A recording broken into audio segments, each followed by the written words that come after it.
Welcome back to my personal hell, commonly known as Funny Sword Game. Time I talk about the much needed changes this game needs over the next year. So we're doing another yearly list of what I think For Honor needs in 2025, aka year 9 of For Honor. Well, I think we all know what the first one is. That needs to be a requirement. Cross progression. You know it, I know it, the devs know it. Cross progression is something that For Honor is dying to get. It is something that the game needs, besides making it free to play, I guess. They'll keep it alive in the long run. Now, it's been about 3 years since you added crossplay, roughly 3-4 years ago. Since then, the game has picked up in a lot of players. Like, your average player count is a lot higher now than what it was. But the only thing holding us back is the ability to switch between platforms. I myself have said this before, I want to go and get a PC. Like, I have no reason to play Xbox anymore. I said it before, James is getting a PC soon. He wants to go off and play PC only games like CSGO and Minecraft and all that bollocks. And I want to do the same thing. I want to get a PC, I want to upgrade my system, get a better, support network to stream properly, to edit properly, and all sorts of shit, man. I really want to try and make that my goal this year as soon as I pay off this loan. I'm close. I'm about £1,000 away, so I'm close to it now. But yeah, For Honor is the only game I have on my console today that is platform locked. Like, every other game I have, I've already got Battlefront 2 on PC anyway, so it doesn't matter. Marvel Rivals, Valorant, I think Space Marines 2, Halo Infinite, Minecraft, all that is cross-plat and cross-progression and all of that shit. For Honor's the only one that I'm waiting for, man. Like, I honestly think at this point, like, it should be a priority for the devs to at least try include it into the game. I know Siege has had it for a while now. They've had it for about a year, two, I think nearly 2 years now. It is something that the community has been highly requesting. It's something that the community desperately wants, and I think it's something that if they add, a lot of people who have long left this game will be enticed to return and try it out again. I would love it if the devs can talk about adding cross progression in the near future, maybe in the year 9 reveal stream. Like, if you came out and announced that, holy shit, I honestly think this game can make quite a big comeback. It won't ever reach the height it used to when it first came out, but I definitely do think a lot of those old players will come back on once they hear that this game has cross progression and cross play now. I think it will also help with the morale of this game, because the community at the moment is kind of worried, especially content creators. As you know, Ubisoft is currently fucked.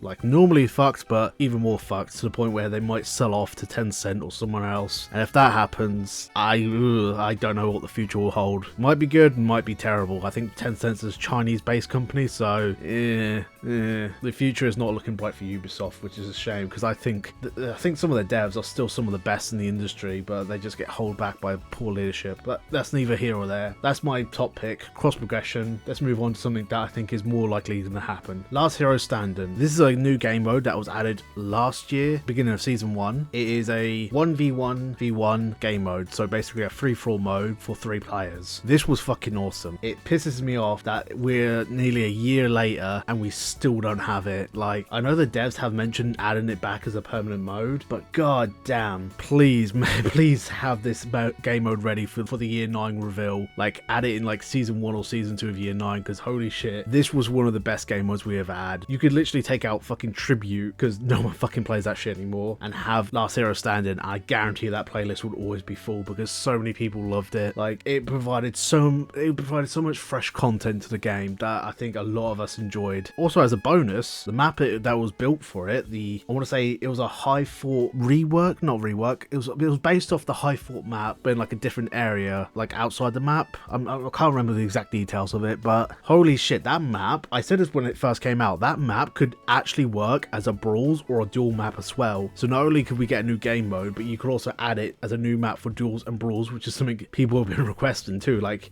there is no reason why I can't see this game mode returning, and I guarantee you, year 9 reveal, they will announce that it's returning for season 1 as a permanent game mode. If they don't, I will be fucking shocked. In fact, I will be shocked if they don't announce it returning in year 9 as a permanent mode. Hopefully in season 1 though, because goddamn, do we need some content. Speaking of all the new maps, we did get 2 this year. They are repurposed maps from Skirmish Elimination playlist, that being Viking Village and Cathedral. Not gonna lie, they were brilliant repurposed maps. They fit 4v4 so well, and I would love to see more of them added in the new year, in within this year. I can't remember the exact name for it. I want to say Secluded Keep was one of the maps that they repurposed a while back for an event. I think that would work as a 4v4 game mode. Also, is it Mill? It's the Viking one that it's like Viking. I can't remember the name of it actually. Shit. But I would like to see more repurposed maps, maybe for duels and brawls. You know, try and mix it up, man, because this game is desperate for some real content, like real thick content outside of just heroes and skins. And I think maps are the best way to do it. Even if they're repurposed maps, I think the majority of the community will be fine with it. I would like to see a new map, like a proper new map built from the ground up, but I fully understand if it's not possible with the budget, because as you know, Ubisoft kind of fucks over these devs with a shit budget. In fact, they do it for all games, but For Honor especially, you know, they get fucked over pretty badly, even though they make like, I can't remember the exact details, but I remember seeing somewhere that For Honor still makes like in the top 5 products Ubisoft makes that make some money. Like they're still in the top 5, which is quite impressive given how low our player count is. But yeah, just make more maps, man. Whether it's the Last Hero Standard map repurposed as a brawl, or dual map, or maybe some other ones from Skirmish and Elimination, because you have quite a few to pick from, so I think you can definitely work some out over the next year or two. Now, on to reworks. I've been playing this game now since, I want to say, end of year 3, beginning of year 4. It's hard to remember exactly. I want to say year 4, beginning of year 4, season 1. There have been many changes in this game, especially the reworks. Like, I remember when Aramusha and Shinobi and Shaolin were dog shit heroes. Like, you could barely play these fuckers. Now they're some of the best. So, despite what they've done with like Lawboy and Conk, I do think that the devs do make reworks in the, you know, in the betterment of the game, and they've improved the game with them. Despite what people say, I still think that they are improving the game. But this now leaves the problem. There are not that many heroes I could think of that could go into the rework in the testing grounds. I think majority of them you could probably change, you know, with a few tweaks here and there, like you've been doing with the last few heroes, and you could probably, you know, make them more, well, viable slash less annoying to fight. You know, like maybe nerfing down Pirate's overall damage and ability to fucking dodge cancel after every fight, every hit. Make Ocelotto a little bit less dangerous by reducing his damage. Like, the only people I can think of that could probably use a testing ground rework would be people like Conqueror or Solhei. I really think Solhei probably has to go into testing grounds, to be honest. I don't think damage changes and a light to heavy change is going to be what he needs. I think he needs a bit more of a work, but I think he's close. He's close to being a proper hero. He's just, a little there. But yeah, I don't think this game needs a lot more reworks anymore. Like, the top of my head, the only people I can think of that could potentially go into a rework for the testing grounds would be to freshen up Warlord, give Nobushi an open and bash, and maybe refreshen up Kensei's kit and make Nusha's heavies undodgeable, which I've always said is the only hero that makes sense to have undodgeables given a weapon. But yeah, like at the top of my head, maybe 8 to 10 heroes in this game need a rework, and I would love to see at least 2 reworks per season, whether that be at the beginning of the season or one beginning, one mid. I would love to see that, something like that, because like I said,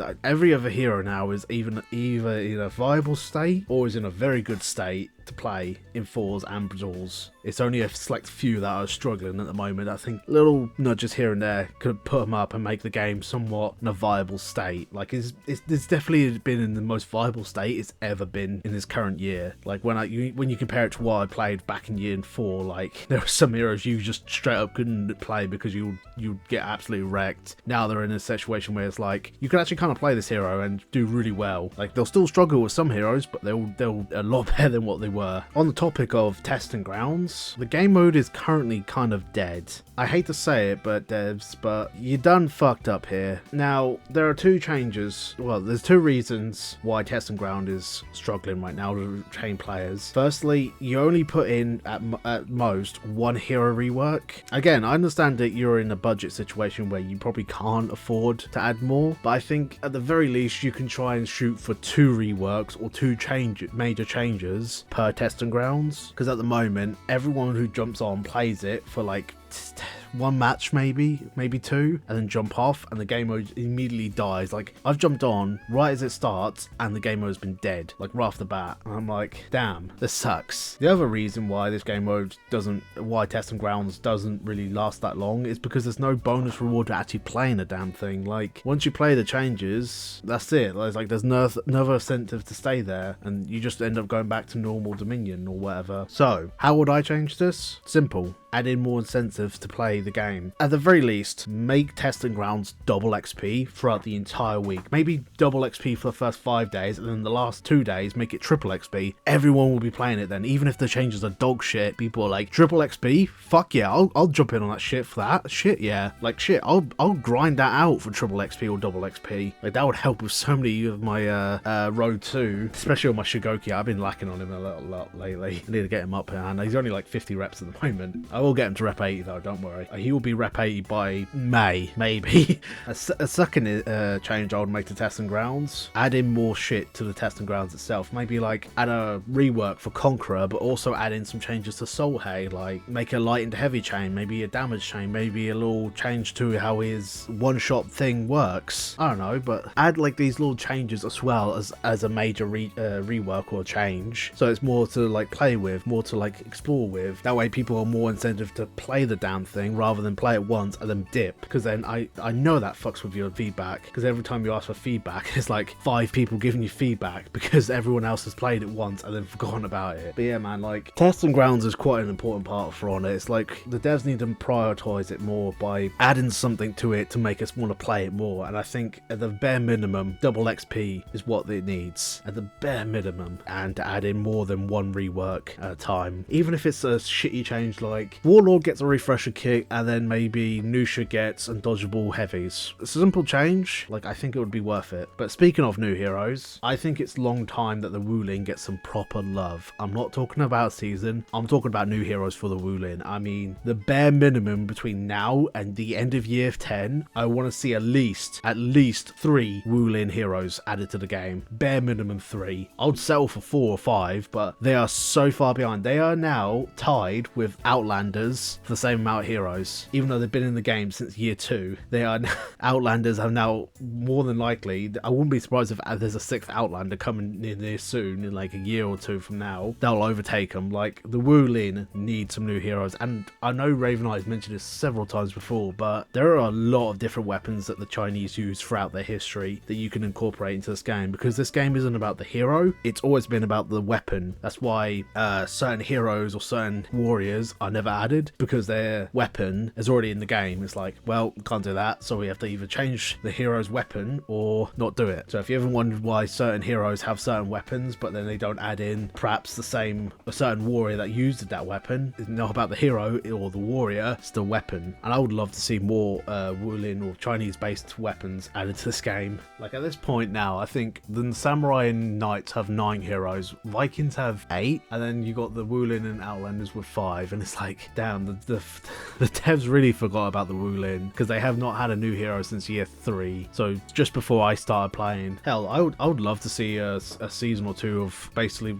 of just Wulin shit too, maybe even a few skins of them, because as I said, there's a lot of potential there, and I feel like, hell, I wouldn't mind getting 3 Wulin in a year, like 3 heroes in a year, and they're all just Wulin based. You could even tie it to the lore, because I'm pretty sure the lore for this season has been the Wulin Empire basically overthrowing Horkos and Chimera with the help of the new hero and her fleet, army, whatever, Mongols, whatever the fuck are they calling them. And it looks like the Wulin are going to push into Heathmoor more through the lore at the very least. So it's a grand opportunity to add in more heroes from the Wulin. Like, shit, I wouldn't mind a new hero each season if they could do it, bending the budget. Who am I kidding? The budget is probably like 2 nickels and a fucking half-eaten banana from the leadership of Ubisoft. Like, their budget scheme is just horrendously bad. Like, if you play Siege, you know how bad it is. That's my take, man. If we're getting any new heroes, make them Wulin. At the bare minimum, make 3, because I'm so fed up with seeing everyone else get the love and attention and Wulin are just left behind. Like, you're not going to take him out of the game, but just give him something new to play with. I know a lot of people would be happy with that at the very least. And finally, there's no particular order to this, by the way, it's just what I put down on the list of what I want to see, and we tick off as we go. But my last one I've got down here is more hero skins. Now, Now, there's a lot of different opinion about this. Some people love them, some people hate them. Some people aren't a big fan of the crossover IP skins like we had for Destiny. Personally, I think they fit the game pretty well. The only thing I would have changed is I wouldn't have had Saint 14. I would have had Lord Saladin as a Raider skin. Like, if you play Destiny 2, you would see it as like, yeah, that would actually go fucking hard. And I'm kind of pissed that they didn't push for that as well as the other two, because I think Saint fits into the lore and the vibe of For Honor pretty well, given his background of slaying dragons and shit and using swords. He kind of fits in pretty well. But I would like to see more skins added this year. Like, I think I predicted like 8 skins come in last year, and I got it right because the way they talked about it. And I would love to see a new hero skin every title update. So beginning of season 1, mid season 1, you know, keep going from that. So every title update you get a new hero skin. Now these could be ones based off of real life warriors like we had for Genghis Khan for the new hero. What's the name? Fuck, I forgot her name now, haven't I? Shit. Kitten? Fuck it, whatever. Kitten, fuck it. That's her name now, Kitten. Give her a Genghis Khan skin, you know? Opposite sex too. Bonus for the dipshits who keep complaining about having women in this game. But I also like to see some IP crossover skins. Like, off the top of my head, things like Dark Souls, Chivalry 2, Sekiro Shadows Die Twice, 40k. They would be really good ideas for crossover skins for this game. Like, imagine a what's the big guy called from Darktide? The Orchids? You know, the big fucking huge Shrek-like motherfuckers. Like, that would be a brilliant skin for Shikoki. I would love to have that sort of skin. But you could also have the Space Marine as like Lawboy or Solhei, because they're both massive motherfuckers. Maybe a Battle Sister for PK or Nusha. And the best part is, you don't even have to go to a different game. You could also use some of Ubisoft's own IPs. Like Assassin's Creed alone, you could probably fit, I'm not joking, at least 10 skins into this game that are based from Assassin's Creed, from like Pirate, Medjay.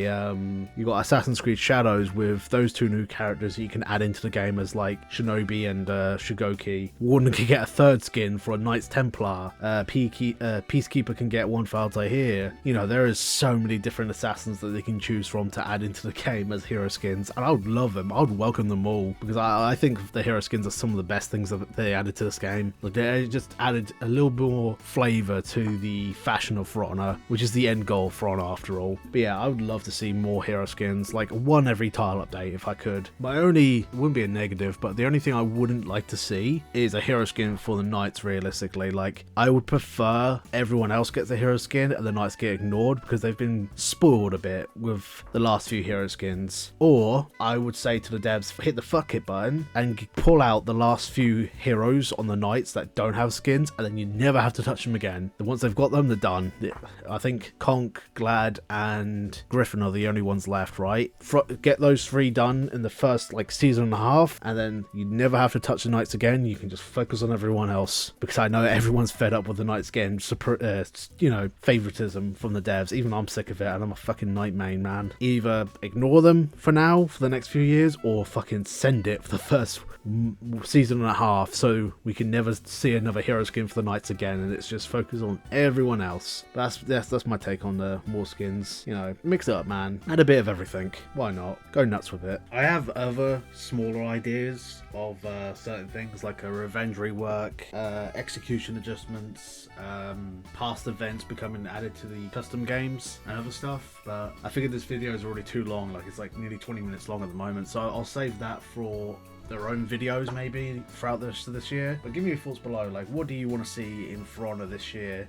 My top 3 would have to be cross progression, the new game mode, and new maps. But give me your thoughts below. Cheers for watching. Peace.